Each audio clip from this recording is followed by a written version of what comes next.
किसी भी सरकारी अस्पताल में अल्ट्रासाउंड, सीटी स्कैन, एमआरआई नहीं होता है, जांच नहीं होता है, कैंसर का इलाज नहीं है। बिहार में किसी भी गांव में, शहरों में, डिस्ट्रिक्ट में नहीं के बराबर है। हमारी दवाई तो नेपाल में नहीं ले रहा है।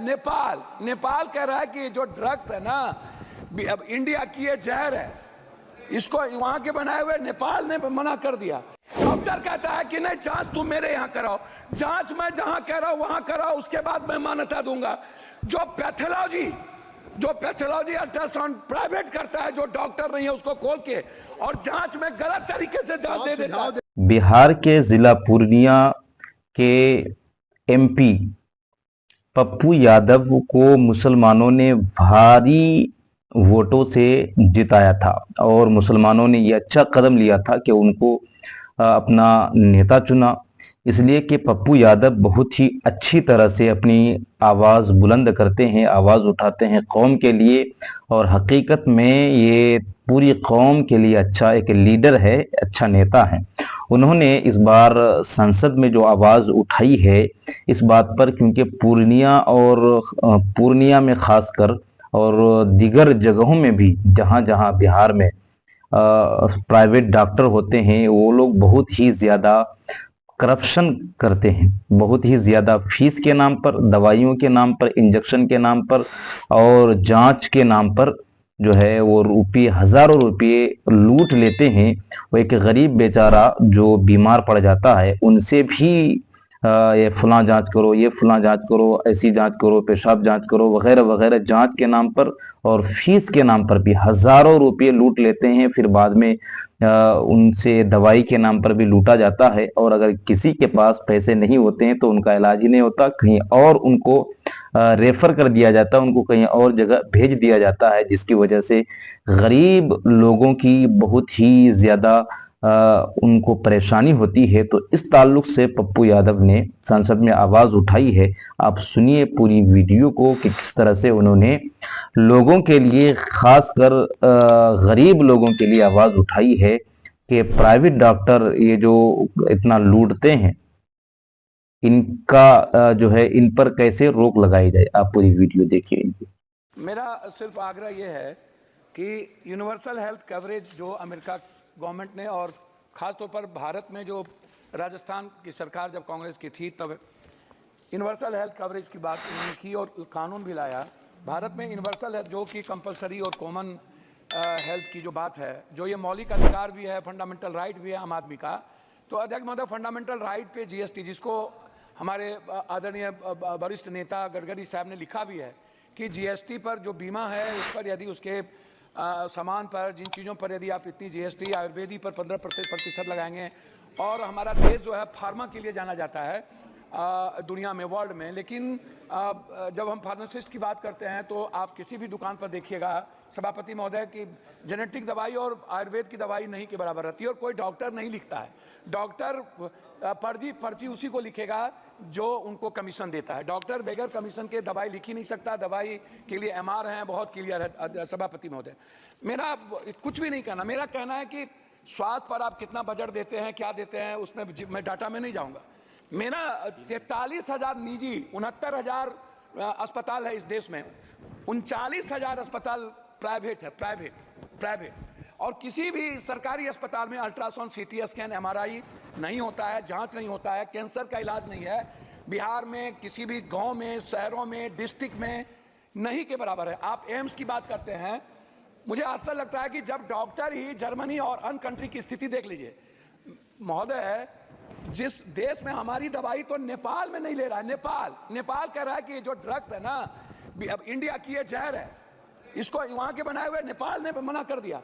और जो दवाई वर्ल्ड में हमें नहीं, हम विश्व में वही अध्यक्ष महोदय बात तो कर, जो दवाई वर्ल्ड ने नेगलेक्ट कर दिया, या बोलने अरे भैया हम बोलने दो, जो दवाई वर्ल्ड ने नेगलेक्ट। पप्पू भाई एक बात कह दूं, आज पूरी दुनिया में अगर फार्मा में या फार्मास्यूटिकल में आप करीब 40% तक पहुंच गए, तो अगर इस तरह से कहें कि हमारी दवाएं हैं, नहीं, तरह से अपने देश की दवाओं का, नहीं, मैं वही बात तो कह रहा हूं। क्यों कह रहे हैं वही आप, तो यू शुड फील प्राउड कि सभापति महोदय, कहीं जो क्वालिटी, सभापति महोदय, मैं वही, ठीक बात है, मैंने फार्मा की तो बात की, लेकिन मैंने कहा कि डॉक्टर नहीं लिखते हैं। मैंने दूसरी बात कही कि जो दवाई अन कंट्री में बैन कर दिया गया उसको हम चला रहे हैं। मैं दूसरी तीसरी बात करना चाहता हूं कि जैसे प्राइवेट है डॉक्टर, मैं सिर्फ प्राइवेट पढ़ाऊंगा। प्राइवेट फीस कब कितना लेगा? एक महीने में 3 बार बुलाता है पेशेंट को, मिडिल क्लास को। 1000 रुपया से कम नहीं लेता, 500 से फिजिशियन कम नहीं लेता। ये कौन तय करेगा? Ultrasound, CT scan, MRI, x ray, जांच 3800, 4000, 12000 जांच में लग जाते हैं एक मिडिल क्लास को। 300 रुपया देने वाला किसी भी, आप उठा करके देखिए। Madam, medical council of India का जो रूल है सभापति महोदय, वो क्या कहता है? वो कहता है, बात को संक्षिप्त सर मैं अपनी बात इसीलिए दिक्कत होता है कि वो क्या कहता है, डॉक्टर कहता है कि नहीं जांच तुम मेरे यहाँ कराओ, जांच मैं जहां कह रहा हूं वहां कराओ, उसके बाद मैं मान्यता दूंगा। जो पैथोलॉजी अल्ट्रासाउंड प्राइवेट करता है, जो डॉक्टर नहीं है उसको खोल के, और जांच में गलत तरीके से जांच दे देता है। मैं उसी पर आ रहा हूं, मैं जांच गलत देता है, पैथोलॉजी जांच गलत देता है, और डॉक्टर दवाई बेचने के लिए ये करते हैं।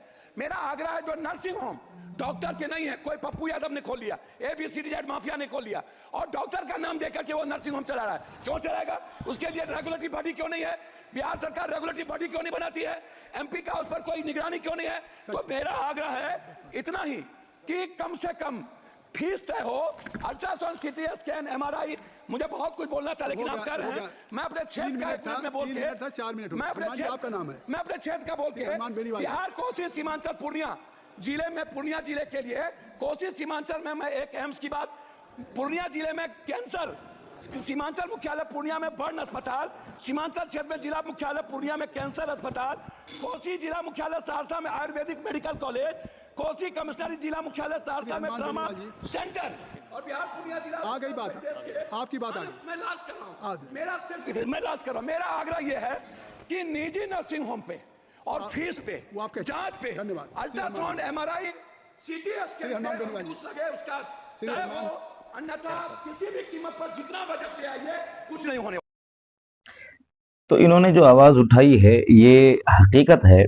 प्राइवेट डॉक्टर जो होते हैं ये तो कोई 1000 रुपया, कोई 500 रुपया अपनी मनमानी करता है, और वो फीस के नाम पर पहले ही 1000 रुपये वो लूट लेता है। और ये प्राइवेट डॉक्टर की मनमानी बहुत ही ज़्यादा बढ़ती जाती है, और महीने में वो कम से कम 2 मरतबा तो वो ज़रूर उसी पेशेंट को, मरीज़ को बुला लेगा, और हर बार वो फीस लेगा। 15 दिन में आना है, और वो अपना लेटर पैड पर लिख भी देता है कि हर 15 दिन के बाद मरीज़ अगर आए, पुराने मरीज़, तो उसको दोबारा फीस देना पड़ेगा। भाई क्यों देना पड़ेगा? कहाँ से वो फीस लेकर आएगा? और दवाइयाँ जो दी जाती हैं उन पर उनका रेट भी बढ़ा दिया जाता है, और एक आम सादा सा इंसान जब बीमार पड़ता है उसको क्या पता कि किस दवाई का कितना रेट है, MRP कितना है, उसकी कीमत कितनी है। वो डॉक्टर जितना लिख देता है उतना ही उसको पेमेंट करना पड़ता है।